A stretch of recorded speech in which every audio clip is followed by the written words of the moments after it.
Live mula sa GMA Network Center, 20 taon nang nakatutok.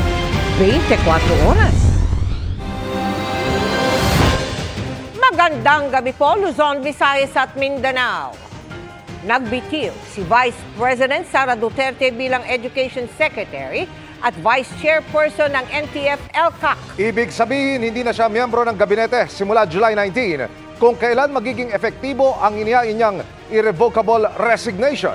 Walang paliwanag na binanggit ang kanyang kampo o ang palasyo, pero tinanggap na ng Pangulo ang resignation. Nakatutok live si Rafi Tima.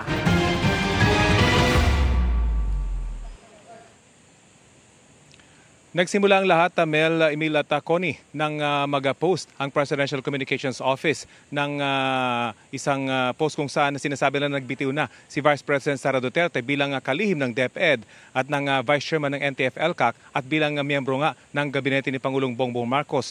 Pero agad nila itong binura, pero muli rin namang ibinalik matapos ang ilang minuto.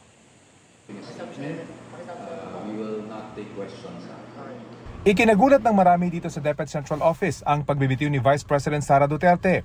Isang scheduled na press conference lang dapat ng DepEd spokesman ang magaganap, pero ilang minuto bago magsimula ang pulong balitaan, pinilitan ng podium ang nakalatag na lamesa at saka lumabas si VP Sara.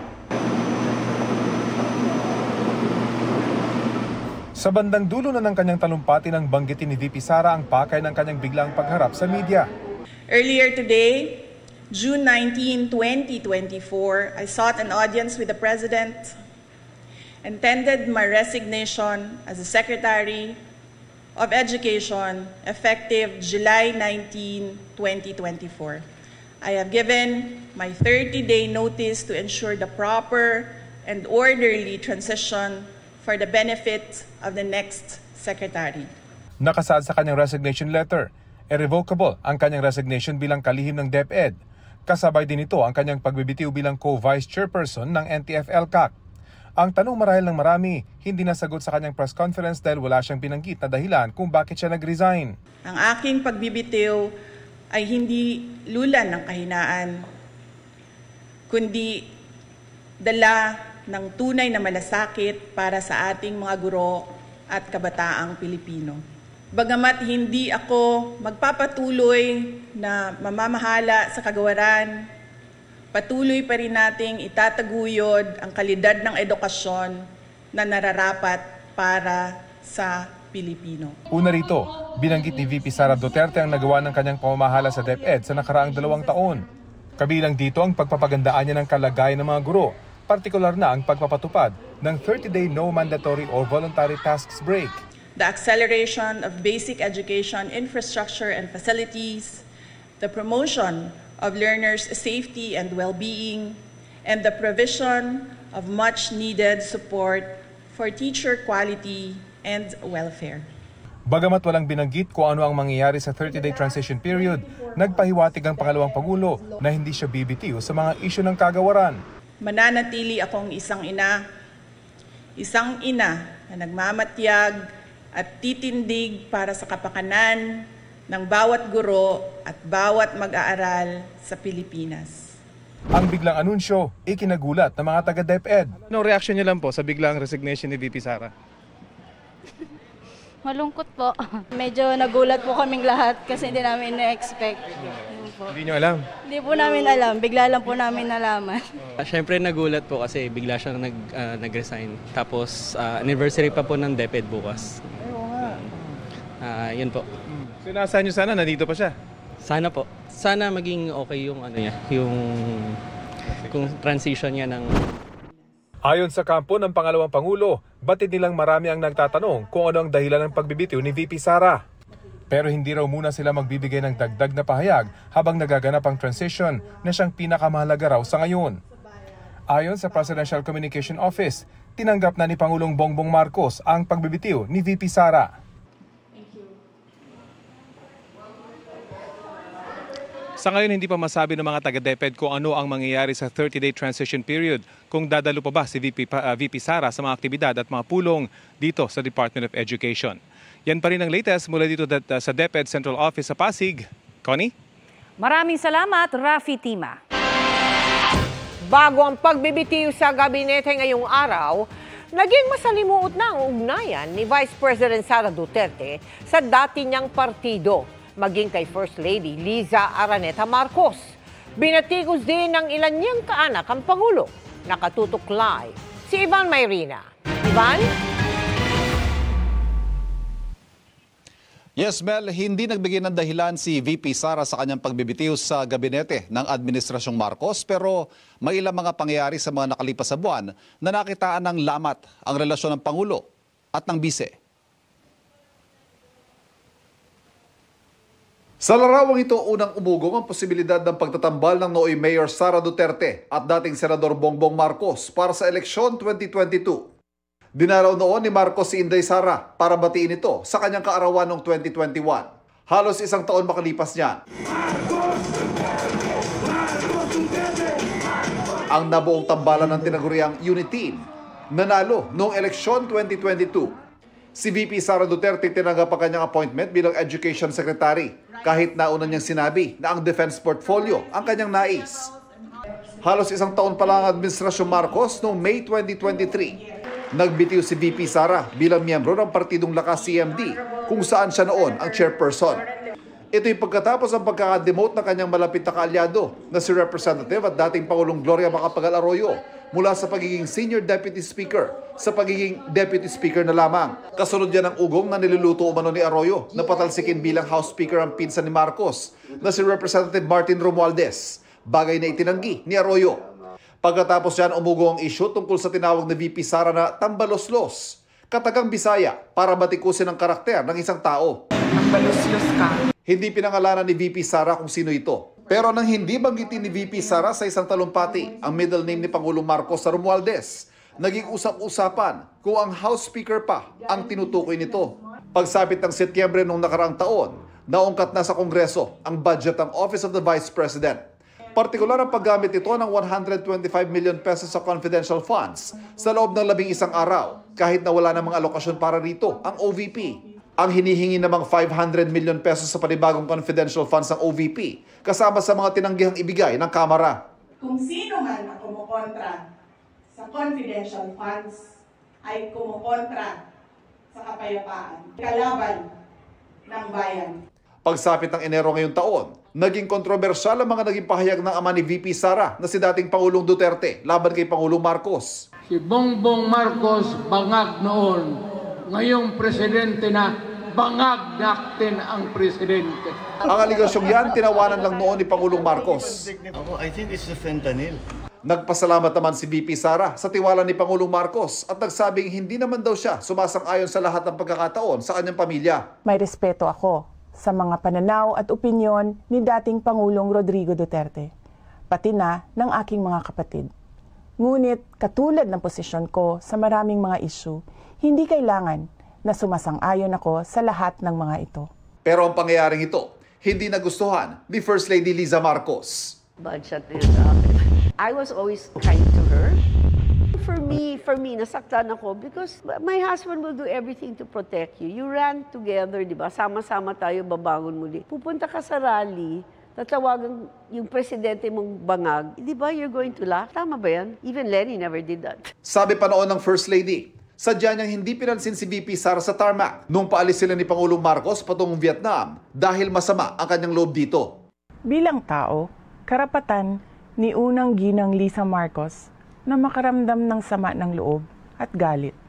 Subalit, ang kanyang personal na damdamin ay walang kinalaman sa aking mandato bilang isang opisyal ng pamahalaan.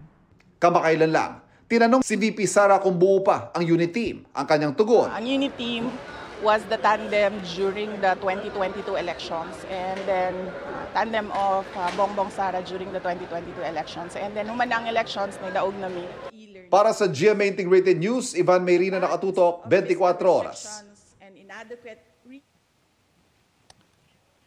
Mel, maliban sa anunsyo nagbitiw na nga si VP Sara ay walang ibang detalye binigay ang Presidential Communications Office ukol sa mga napag-usapan ng Pangulo at ng Bise ngayong hapon. Samantala ang Pangulo naman tuloy lang sa kanyang schedule at nakipagpulong sa Private Sector Advisory Council. Mula sa Palasyo ng Malacanang para sa GMA Integrated News, Ivan Mayrina, nakatutok, 24 oras. Balik sa iyo, Mel. Maraming salamat sa iyo, Ivan Mayrina. Inevitable naman o di maiiwasan ang pagbibitiw sa pwesto ni Vice President Sara Duterte ayon kay Senate President Cheese Escudero. Yan ay dahil anya sa pag-atake ni dating Pangulong Rodrigo Duterte at ng mga kapatid ng bise kay Pangulong Bongbong Marcos at ibang miyembro ng First Family. Mas tumingkad anya ang posibilidad ng resignation ng manatiling tahimik ang bise tungkol sa ilang issue gaya ng sa West Philippine Sea, Bagong Pilipinas Hymn at mga kaso at tangkang pag-aresto kay Pastor Apollo Kibuloy. Dagdag ni Escudero, nirerespeto niya ang desisyon ng bise na meron anyang karapatang maiba ang mga pinaniniwalaan sa policies ng Pangulo. Kahit pa may naputulan ng daliri sa pinakabagong panghaharas ng China sa Ayungin Shoal, wala pa raw basihan para pairalin ang Mutual Defense Treaty ng Pilipinas at Amerika ayon sa isang analyst. Nakatutok si June Veneracion. Hindi man humantong sa paggamit ng baril, may itak at patalim namang bitbit ang China Coast Guard sa latest nilang panghaharas sa rotation and resupply mission ng AFP sa BRP Sierra Madre sa Ayungin Shoal. Kinundina ng Department of Foreign Affairs ang tinawag nitong iligal at agresibong aksyon ng China na nagresulta sa personal injury at vessel damage. Kapayapaan daw ang hagad ng Pilipinas sa West Philippine Sea, pero hindi umano ito makakamit kung hindi tugma ang aksyon at salita ng China. Nanawagan ito sa China na tumalima sa international law at 2016 Arbitral Award at respetuhin ang karapatan ng Pilipinas sa karagatan nito. Binatikos din ng US Pentagon ang ginawa ng China. This kind of behavior is provocative, it's reckless, it's unnecessary, and as you highlight, it could lead to something bigger and more violent. And so we're going to continue to stand with our Philippine allies. Pero kahit may isang sundalong naputulan ng hinlalaki, wala pa ring basihang i-invoke o pairalin ang Mutual Defense Treaty ng Pilipinas at Amerika ayon sa isang analyst. Sa kasunduan, magtutulungan ng dalawang bansa laban sa bansang magkakasa ng armed attack sa isa sa kanila. Wala pa doon yung mga elemento na hinahanap natin para matrigger yung Mutual Defense Treaty. Ito kasi accidental yung nangyari doon sa pagkakaputol doon sa daliri ng ating sundalo ay hindi pa mako-consider na act of war. Sabi rin ng Chinese Foreign Ministry, wala silang ginawang direktang hakbang laban sa Pilipinas sa nangyaring insidente. Sa kabila niyan, ayon sa nakausap nating analyst, kailangan maghanda ang Pilipinas sa mga posible pang gawin ng China. Ang nakakatakot na senaryo na pwede nilang gawin ay yung mag-board sila dun sa BRP Sierra Madre. Para sa GMA Integrated News, June Veneracion, nakatutok, 24 oras. Pinarangalan ang sundalong Pilipino na naputulan ng daliri sa pagkuyog ng China Coast Guard sa mga bangka ng Pilipinas. Pag-amin ng AFP Western Command, iniba ang taktika sa resupply mission na dati Philippine Coast Guard ang nagkakasa. Live mula sa Palawan, nakatutok si Joseph Moro. Joseph! Emil, nagsiwas ng mga kutsilyo ang China Coast Guard habang nakikipagbuno ang mga ito sa mga Pilipinong sundalo sa Ayungin Shoal. Bukod dyan, ayon sa AFP, ay hindi pa rin ibinabalik ng China Coast Guard yung mga ninakaw nila na mga armas ng mga sundalo. Pinuntahan ni Armed Forces of the Philippines Chief of Staff General Romeo Browner Jr. si Seaman First Class Underwater Operator Jeffrey Facundo para gawaran ng Wounded Personnel Medal. Sabi nga namin, yan ang pinakamahirap kunin.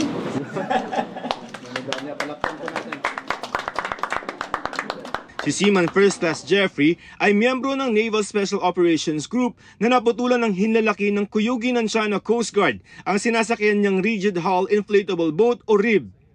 Bahagi siya ng isinasagawa noong Rotation at Resupply Mission o RORE mission sa Ayungin Shoal noong June 17. Pumatong yung forward portion ng Coast Guard, Chinese Coast Guard RIB doon sa RIB ng tropa natin. And unfortunately, nakahawak yung tropa doon. So nadaanan yung kamay niya, yung daliri niya. So because of the weight and dahil sa bilis nung RIB ng Chinese Coast Guard, tinamaan yung daliri niya. Buti nga, hindi pong kamay eh. Sa kabila ng nangyari, ayon kay Facundo, hindi siya magdadalawang isip na magpa-deploy ulit sa Ayungin. Saan sir, basta Order tayo. Sa mga litrato na nilabas ng Global Times galing sa China Coast Guard, makikita ang pagsampa ng mga Chinese sa rib ng Pilipinas na napalibutan na nila. Nasa loob ito ng Exclusive Economic Zone ng Pilipinas, pero ang iginigiit ng China, kailangan daw nilang mag-inspeksyon dahil nasa teritoryo daw nila ito. Ayon sa kwento ng AFP, may bitbit ang mga Chino na mga kutsilyo at bolo at iwinasiwas ito sa mga sundalo ng Pilipinas na nakikipagtulakan sa kanila. The Chinese even threatened our personnel by pointing their knives at our personnel. Despite this, lumaban po yung ating mga sundalo, lumaban po with their bare hands, with their bare hands. Makikita niyo po, tinutulak nila yung rib ng kalaban ng Chinese Coast Guard palabas, palayo. Kinumpirma ng Armed Forces of the Philippines at AFP Western Command na ninakaw ng China ang 7 matataas na kalibreng baril na dala ng mga Pilipinong sundalo papunta sana sa BRP Sierra Madre. Hindi pa rin daw ito isinusoli ng China. We are demanding that the Chinese return our rifles and our equipment. And we are also demanding from them to pay for the damages. Parang mga pirata na po sila dun sa mga ginawa nilang actions na yan. Sa iba pang litrato na inilabas ng Global Times mula sa China Coast Guard, nakikita ang pag-ipit sa rib ng Pilipinas. Ang sabi ng China Coast Guard, ito yung persahan nilang pinalayo sa May Ayungin Shoal, ang rib ng Pilipinas. Ayon sa AFP, pinagbubutas ng China ang mga sasakyang pandagat ng Pilipinas. Sinira ang mga motor nito at mga navigational equipment. Sinamsam rin ng China ang mga cellphone ng mga Pilipinong sundalo. Pero sa kabila daw ng mga agresibong aksyon ng China, gusto ko pong tanggalin yung impression na yung mga sundalo po natin ay hinayaan nila yung mga Chinese Coast Guard na kunin lamang yung ating mga kagamitan, sirain yung ating mga boats. Hindi po natin hinayaan sila. Lumaban po tayo. Although they were numerically disadvantaged, inferior in terms of number of personnel and number of floating assets, they resisted. Aminado si Western Command Commander Rear Admiral Alfonso Torres Jr., ibang taktika ang ginawa nila sa resupply mission. Kung nakagawian ng sibilyan na resupply vessel ang ginagamit na may escort na Philippine Coast Guard, ngayon mga bangka ng Philippine Navy ang sinubukan nilang ipasok sa Ayungin Shoal. It's my idea. It's actually operational matters, and as far as the schedule and the conduct of the operation, I am taking responsibility of that. Giniit ng AFP na illegal itong ipinapatupad na bagong regulasyon ng China Coast Guard laban sa umano'y mga trespassers sa mga katubigan na inaangkin nila. Emil? Maraming salamat, Joseph Morong. Nakapangalan kay Mayor Alice Guo ang mismong bill ng kuryente ng Pogo Hub sa Bamban. Base po yan sa mga dokumentong nakita ng Presidential Anti-Organized Crime Commission. Yan at ang iba pang nabistong dokumento sa pagtutok ni Jonathan Andal, exclusive. Dati nang sinabi ni Bamban Mayor Alice Guo na bago pa siya tumakbong mayor noong May 2022, nag-divest na o ibinenta na raw niya ang kanyang shares sa Baofulan, ang kumpanyang may-ari ng kinatitirikang lupa ng sinalakay na Pogo sa Tarlac. Pero palaisipan ng ilang nakitang dokumento sa loob ng tanggapan ng Zunyuan Technology, ang operator ng sinalakay na Pogo sa Bamban Tarlac noong Abril.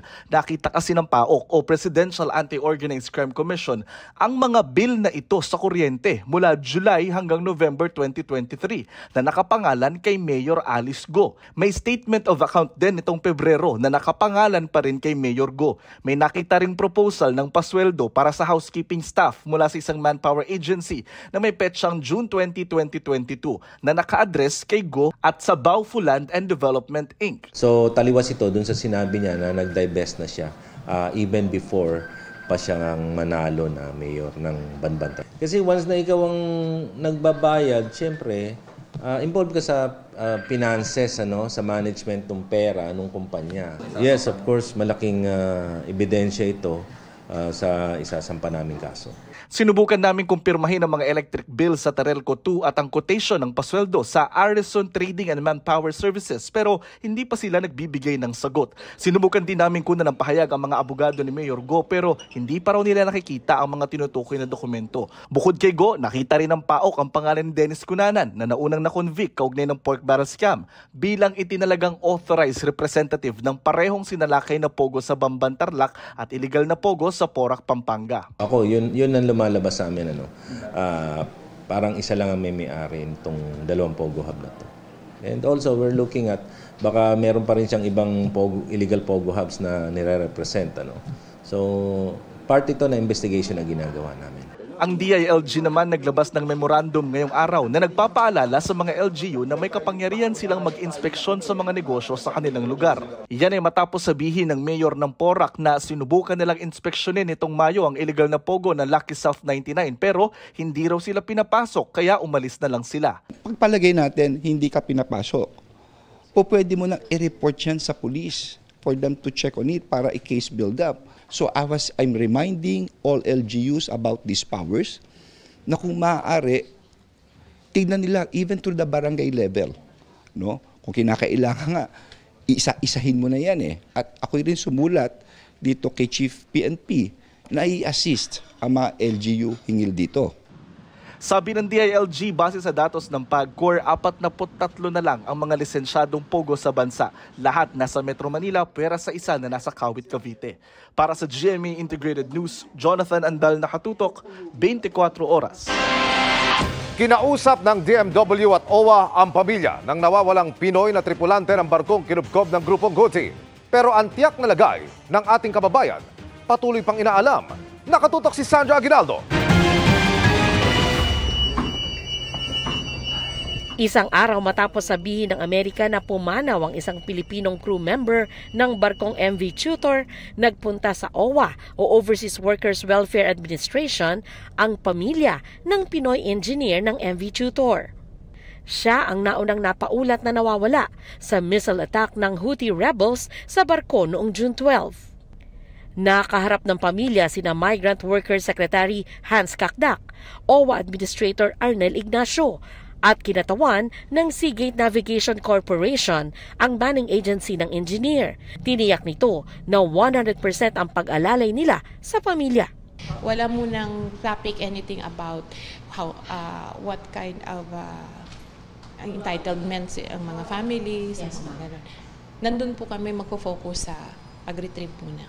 Pinag-usapan nila ang lagay ng MV Tutor at update sa paghahanap sa seaman na hindi muna pinapangalanan ng mga otoridad. Sa gitna ito ng ulat ng United Kingdom Maritime Trade Operations na posibleng lumubog na ang MV Tutor sa Red Sea.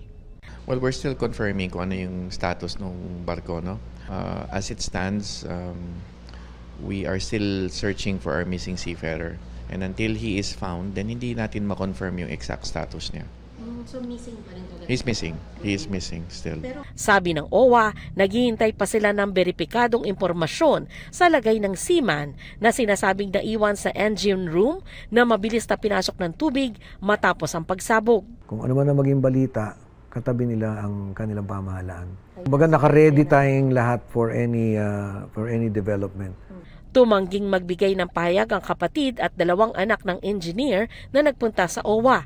Nakatakda ring makipagpulong ang Migrant Workers Secretary sa mga kinatawan ng ship owners at seafarers groups kaugnay sa kaligtasan ng mga Pinoy sa Red Sea at Gulf of Aden. Pinag-aaralan kung dapat suspindihin muna ang deployment ng mga Pinoy seafarers sa delikadong lugar. But we just need to consult the social partners. May proper abiso lang sa kanila at discussion kung ano ang mga courses of action natin. Kung ano man yung strengthened measures natin will apply to all seafarers, whether nandoon na o pa-apply pa lang. Kasi safety ang pinag-uusapan. Tina-target ng mga Houthi rebel ang anilay mga barkong may kaugnayan sa Israel bilang simpatya sa Hamas na kalaban ng Israel sa Gaza. Para sa GMA Integrated News, Sandra Aguinaldo, nakatutok, 24 oras.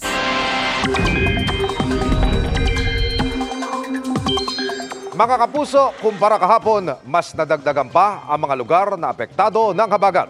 Umaabot yan ngayon sa malaking bahagi ng bansa kasama ang kanlurang bahagi ng Southern Luzon, Visayas at Mindanao.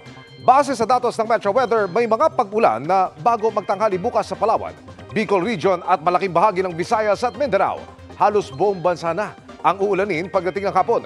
Malawakan ang pag-uulan at may malalakas na bugos na posibleng magpabaha o magdulot ng landslide. Maaaring magpatuloy po yan hanggang gabi kaya maging alerto. Sa Metro Manila, nananatili rin ang tsansa ng ulan lalo bandang hapon. Ayon sa Pag-asa, inaasahang magtutuloy-tuloy na ang pag-iral ng habagat hanggang sa katapusan ng linggong ito. Sa mga lugar namang hindi direktang naabot ng ihip ng habagat, paghandaan pa rin ang localized thunderstorms. Tulad ng mismong resupply mission ng Philippine Navy kahapon, pahirapan din ang pag-rescue sa mga sugatan nilang tauhan ng Philippine Coast Guard. Ang mga tagpo mula sa pagresponde hanggang masundo sila, lalo ang mga sugatan. Sa eksklusibong pagtutok ni Chino Gaston. Kuha ang mga tagpong ito ng sumaklolo ang Philippine Coast Guard sa naunsyaming resupply mission ng Philippine Navy sa Ayungin Shoal noong June 17 na ibinigay sa atin ng isang source. 6:41 ng umaga nang malaman nilang inabort ang misyon dahil sa bigong pagpasok sa Ayungin Shoal at nasiraan ng makina ang isang Patrol Coastal Craft o PCC. Agad itong pinuntahan ng BRP Bagakay. Pero habang nire-recover ang sirang bangka, pinalibutan ang Bagakay ng China Coast Guard, Chinese Fishing Militia Vessel at maging ng helicopter.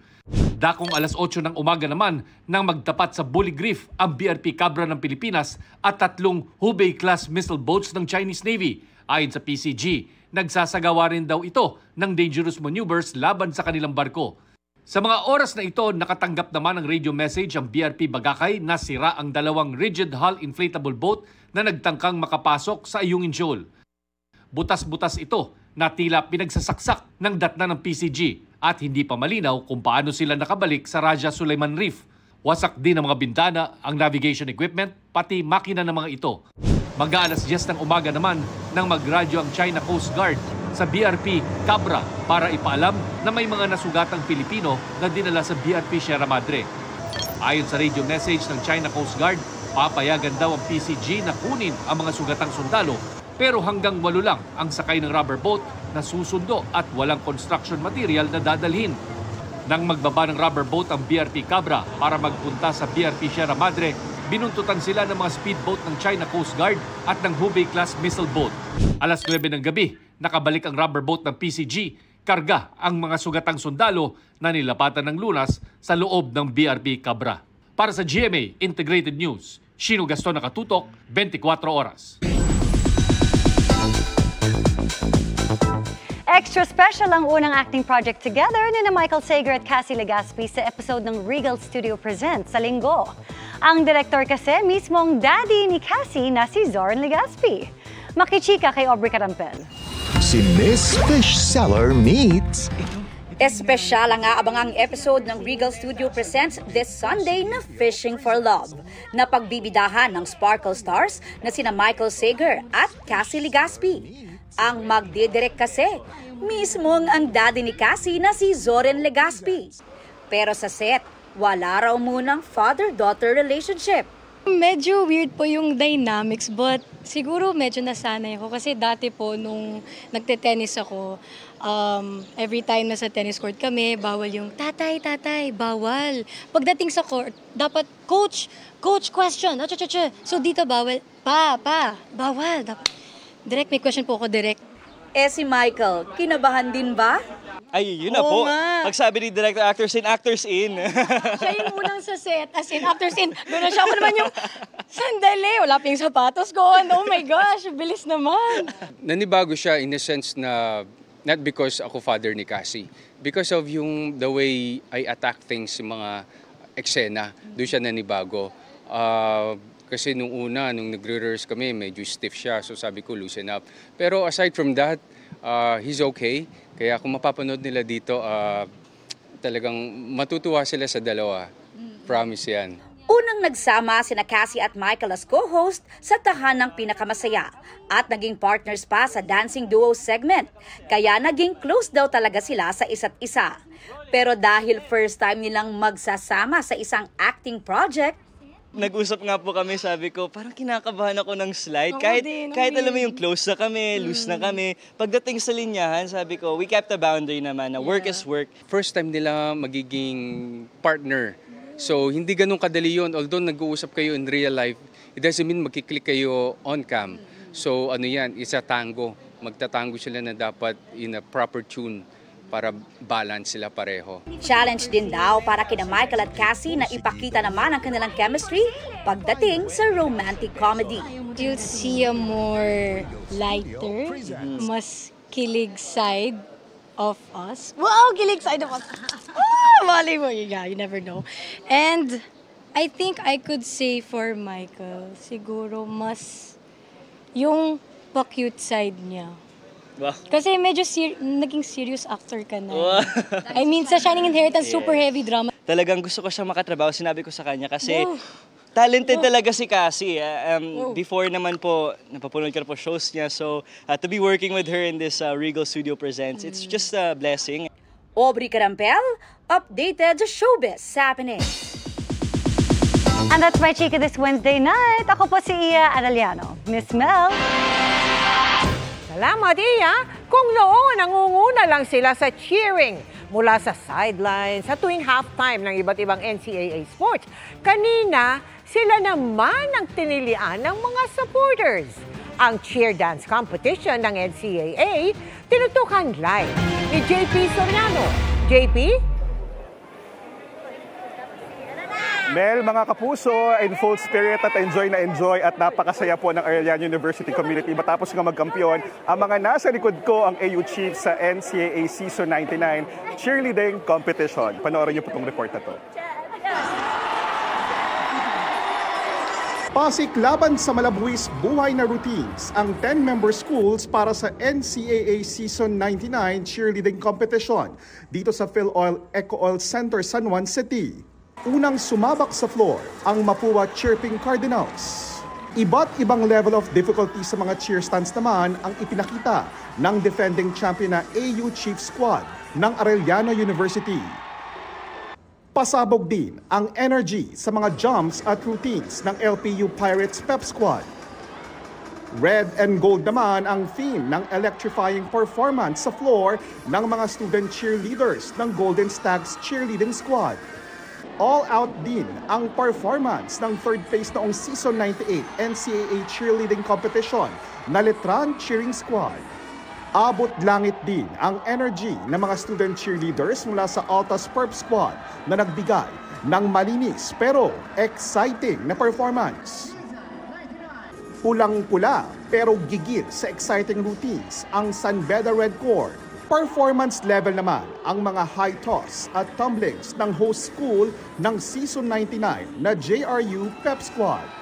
Athletic routines naman ang ipinakita ng mga general na EAC Generals Pep Squad. At kumikinang ang glittery green high intensity routine ng Benilde Blazers Pep Squad. Sa huli, ang desisyon ng panel of judges. Third place ang Letran Cheering Squad. Second place ang Altas Perp Squad at ang first place at champion ng NCAA Season 99 Cheerleading Competition ang AU Chief Squad. Present ang management committee ng 10-member schools ng NCAA Season 99 at mga opisyal ng Philippine Cheer Union at GMA Network. Inimbitahan ko ang lahat manood ng Cheerleading Championships ng NCAA this coming Sunday sa GMA. Kailangan natin mapanood ang ating mga cheerleaders. Buong taon sila nag-provide ng motivation, they lifted our spirits all throughout the season. Now it's their turn to shine. Dapat masaya, champion kayo, guys! At Mel, ito na ang ika-6 na kampyonato ng AU Chiefs at mga kapuso. Sobrang saya po ng AU community at naipasa na po ang pagiging host school para sa Season 100 ng NCAA sa Lyceum of the Philippines. Panoorin niyo po yung buo niyan sa Sunday sa GTV. Back to you, Mel.